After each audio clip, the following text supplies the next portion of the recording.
Aquí vemos otras lesiones que son blancas, estas a lo mejor ustedes están más familiarizadas con ella. Esta lesión corresponde a una infección por cándida o candidiasis. Existen varias formas de candidiasis oral. Aquí podemos ver sobre todo pues varios grados de queratina en las lesiones y es una placa que se desprende. Pero también existe la forma eritematosa que pues puede tener lesiones satélites, que es lo que caracteriza a la cándida. Aquí en la foto de la izquierda podemos ver que pues sí, existen lesiones blanquecinas, algodonosas, que están confinadas a la úvula, pero pues también podemos ver en el paladar blando lesiones rojizas que tienen justamente lesiones satélites, o sea, en otro lado, como si le hubieran salpicado, ¿sale? En la superficie de la lengua podemos ver una placa blanquecina que es fácil de desprender si nosotros la raspamos. Estas dos formas se conocen como quelitis angular y esta también es una forma de cándida. Y podemos ver estas lesiones, un patrón moteadito pues en la periferia de los labios o en la comisura labial. Esta es la forma que yo les comentaba que se conoce como eritematosa. Entonces aquí en lugar de ver algo blanquecino, podemos ver una superficie intensamente roja que pues también va a causar mucho dolor al paciente. Las especies de cándida que afectan sobre todo a la boca son cándida albicans, tropicales, cruzei y glabrata. Como factores locales de riesgo existe el tabaquismo, los cuerpos extraños, la radiación, algo bien importante, y el uso de corticosteroides, ya sea por vía oral, a lo mejor para el tratamiento del asma. Entonces debemos indicar a los pacientes que usen corticosteroides inhalados, que después de utilizar el esteroide hagan un buen aseo bucal para eliminar estos riesgos de esteroide. La clínica de la candidiasis pues es ardor, principalmente es de lo que se quejan los pacientes, o sensación urente o quemante, disgeusia, aumento en la sensibilidad, en muchos casos puede ser asintomático. ¿Sale? En inmunosuprimidos incluso lo podremos ver como una úlcera. Entonces, pues aquí la importancia sobre todo de tomar biopsias a lesiones ulceradas. Okay. Esta es la forma de algodoncillo, ya se las comenté.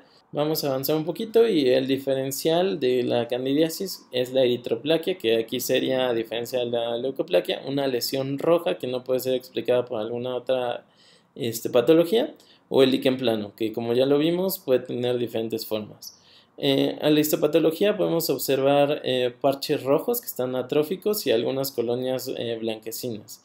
¿Sale? El diagnóstico pues es raspando la lesión y agregar una tinción de KOH o hacer un cultivo en un agar Saburot. El tratamiento se puede dar de dos formas, tópico o sistémico. Y en las formas más graves pues se da el sistémico. Generalmente se dan la familia de los azoles para el tratamiento, fluconazol por ejemplo. Entonces, las lesiones rojas ya les hablé un poquito, una lesión roja que no puede ser explicada por ninguna otra causa. Aquí ya nada más les puse una foto que puede estar incluso concomitante con algunas otras lesiones. Está justo con una leucoplaquia y está confinada esta lesión a paladar blando, ¿sale? Inclusive podemos ver parte de los pilares posteriores afectados. Algo bien importante, vamos a hablar de lesiones ulceradas y vesiculoulceradas. La mayoría de las úlceras en la cavidad oral va a remitir en un periodo de 2 semanas.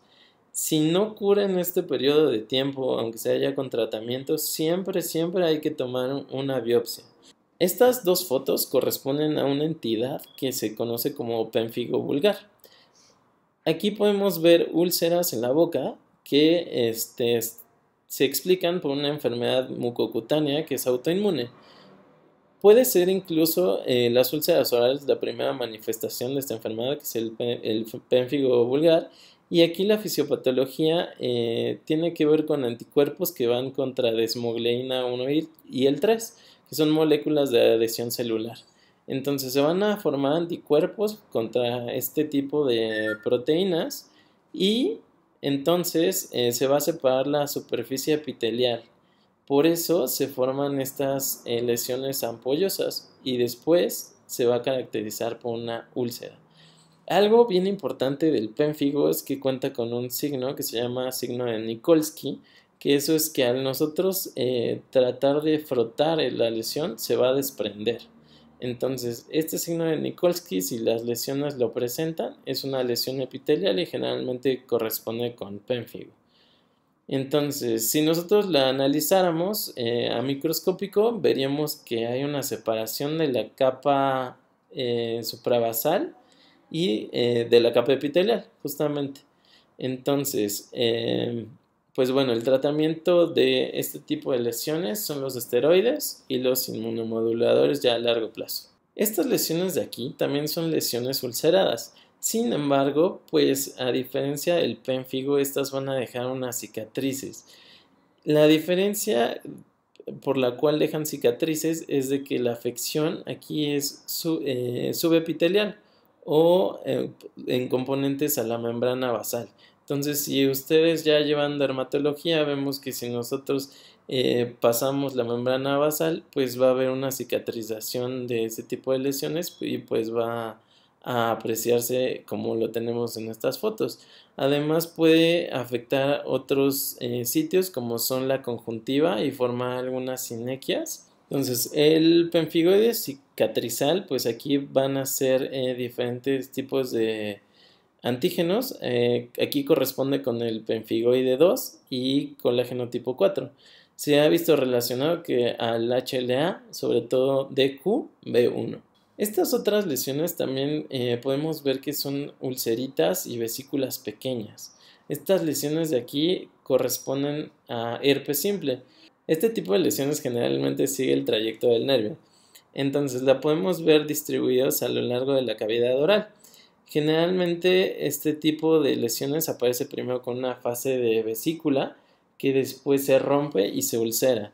Entonces, por ejemplo, aquí en las fotos podemos ver lesiones que pues siguen el trayecto del nervio palatino y además pues están formando vesículas que confluyen y en algunas ocasiones pues forman úlceras.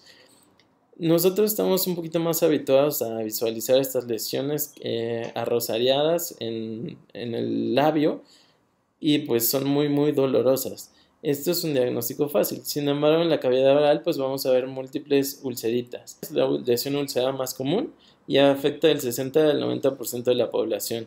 Su transmisión es por contacto directo y generalmente por portadores asintomáticos. Estas otras lesiones son úlceras igual, pequeñas, muy dolorosas, que están en la cavidad oral. Si nosotros viéramos las fotografías anteriores, las podríamos confundir fácilmente. Esta condición se conoce como estomatitis aftosa recurrente y va a estar caracterizada por la aparición de múltiples úlceras que no son traumáticas a lo largo de toda la cavidad oral. La diferencia con la cual lo separamos del herpes es de que en este tipo de lesiones no tienen una fase de vesículas. La verdad sí es difícil hacer el diagnóstico diferencial porque la mayoría de las vesículas rompe muy rápidamente, entonces es muy difícil verlas. Para esto pues tenemos otro tipo de clínica que pues generalmente podía haber precedidas infecciones, malestar general o a lo mejor el antecedente ya de una primera infección por herpes. Sin embargo, aquí en la estomatitis aftosa afecta al 20 al 40% de la población y va a afectar la mucosa oral y orofaringe. Menos común que afecte genitales. La etiología de esta condición es desconocida y puede ser multifactorial con un desencadenante. Se va a caracterizar por úlceras no dolorosas y no va a haber fase de vesículas.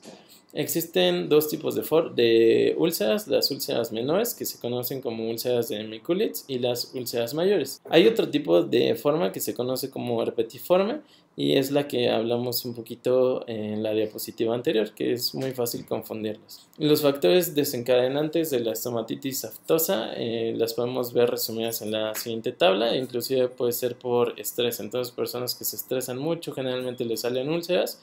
Hay que sospechar sobre todo en esta condición. Estas son otro tipo de lesiones ulceradas. Esta se conoce como eritema multiforme. Nosotros podemos ver aquí lesiones ulceradas confinadas al labio inferior y si nosotros examinamos la piel podemos ver este tipo de lesiones que se conocen como lesiones en tiro al blanco. Este tipo de lesión que se llama eritema multiforme puede ser autolimitado y se conoce como necrosis epitelial y va en un amplio espectro, es una reacción alérgica.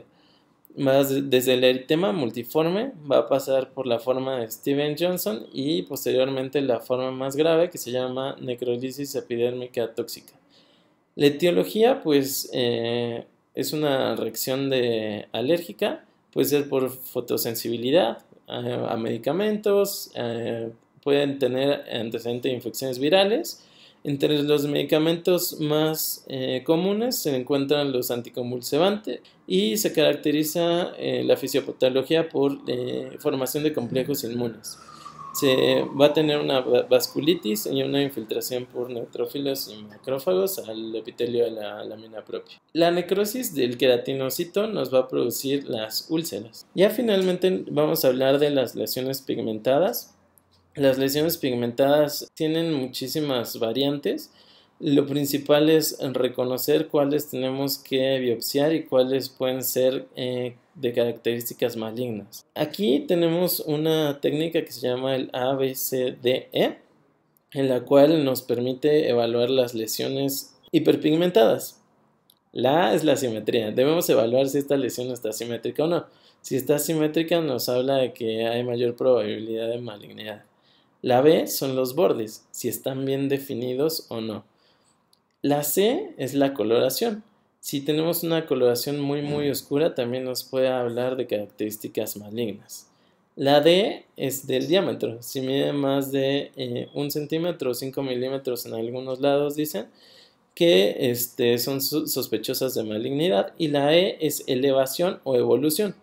La elevación nos habla también de algunas características malignas y su evolución, pues si crece muy rápido, si ha cambiado de forma muy rápido, también tenemos que sospecharlo. Entonces, aquí por ejemplo podemos ver la mucosa del carrillo bucal con una lesión hiperpigmentada que si vemos pues está asimétrica, con bordes mal definidos, con una coloración heterogénea, más pigmentada hacia el exterior y de un diámetro de aproximadamente 5 milímetros. A pesar de que esta no está elevada, pues sí es una lesión que se pudiera biopsiar. La melanina se encuentra sobre todo en dos células, el melanocito y las células névicas. El melanocito tiene una característica de ser como una célula dendrítica. Tiene diferentes proyecciones y en estas podemos encontrar varios gránulos de melanina. Las células névicas tienen una pigmentación nada más, que es la melanina, pero pues no tienen esta función que tienen los melanocitos. El color de las lesiones depende sobre todo de la profundidad y de la cantidad de melanina. Aquí en las fotos podemos ver una mácula que está caracterizada por una lesión confinada al labio inferior, bien circunscrita, en la cual si nosotros le tomáramos una biopsia pudiéramos ver que existe un patrón organizado de la melanina, realmente está confinada al epitelio y pues no se ve desorganización de las células. En la imagen inferior aquí vemos un nevo. El nevo puede ser un poquito elevado y podemos ver células névicas en el epitelio, igual vemos un epitelio bien organizado, sin atipias, que es lo que nos va a diferenciar una lesión benigna que maligna. En esta foto sobre todo podemos apreciar una mácula confinada al carrillo. Esta mácula va a ser caracterizada por, sería una placa caracterizada por múltiples máculas que confluyen. Y aquí lo que vemos es que es una melanosis relacionada al tabaco. Entonces, este tipo de lesiones generalmente las tienen los pacientes que fuman. La lesión de abajo también son lesiones hiperpigmentadas, pero tenemos la característica de que aquí hay, por ejemplo, amalgamas. Estas amalgamas están hechas de algunos metales, las cuales las va a fagocitar el macrófago y las va a depositar en la superficie del epitelio. Esta lesión se llama tatuaje por amalgama. La última lesión, como podemos ver, es una lesión confinada a la encía. Aquí podemos ver que es de bordes bastante heterogéneos, de una coloración difusa Y si nosotros le tomáramos una biopsia, veríamos esto, una desorganización completa de las células y que sobrepasa la capa basal. Esto ya es un melanoma. Cualquier lesión hiperpigmentada, pues sí nos podría hacer sospechar de algo maligno. El diagnóstico definitivo solo lo da la biopsia. Entonces, el melanoma principalmente en asiáticos son pacientes o pacientes de raza negra. Generalmente es menos del 1% de los cánceres de cavidad oral y el 40% está confinado al paladar duro. Tiene dos fases de crecimiento horizontal y crecimiento vertical. Este crecimiento vertical, a lo mejor nosotros podemos ver una lesión pequeña en su diámetro, pero pues ya sobrepasó la capa basal del epitelio. Y el 85% de las lesiones ya son invasivas al momento del diagnóstico. Esta es una lesión bastante agresiva y tiene una sobrevida de 5 años del 40%. Esta lesión ya les pasó una foto, pero pues es algo importante porque tenemos muchos pacientes que son fumadores. Es una melanosis por tabaco. Se va a depositar pues pigmento que es melanina en la superficie del carrillo. Y esto es como un intento de reparación que tiene el melanocito ante la agresión del tabaco, ¿no? Entonces, existen algunos otros tipos de lesiones hiperpigmentadas. Hay alguna pigmentación fisiológica en piel más oscura y una melanosis por fricción. Entonces, como les comentaba al principio, tienen que hacer mucho énfasis en qué hábitos tiene el paciente, porque hay veces que pues el paciente está friccionando o se está mordiendo y pues pudiera producir alguna lesión hiperpigmentada. Algunas drogas, como lo son la fenitoína, pudieran hiperpigmentar las mucosas también. Entonces también debemos interrogar a los pacientes para ver qué fármacos están tomando. La cavidad oral puede ser la manifestación enfermedad de alguna enfermedad. Esta lesión del superior izquierda que corresponde a telangiectasias que tiene una paciente. En la lesión superior derecha podemos ver manchas que están confinadas al labio inferior o efélides, una paciente con enfermedad de Peutz-Jeghers que se caracteriza por una poliposis colónica y que tiene sobre todo esta hiperpigmentación de las mucosas. En la imagen inferior derecha, pues este es una paciente con hiperplasia gingival secundario al uso de fenitoína. En la imagen superior izquierda, aquí podemos ver una enfermedad caracterizada por abundantes telangiectasias, también la podemos ver con afección nasal. Esta enfermedad se llama Osler-Weber. En la imagen inferior del lado izquierdo podemos ver una infiltración de las encías por una leucemia. Como pueden ver, el espectro de las lesiones de cavidad oral es muy amplio y requiere pues bastante detalle en su descripción. Tenemos que tomar bastantes biopsias si nos queda duda sobre el diagnóstico y pues sobre todo referirlo a alguien que pues sepa sobre su manejo. Gracias.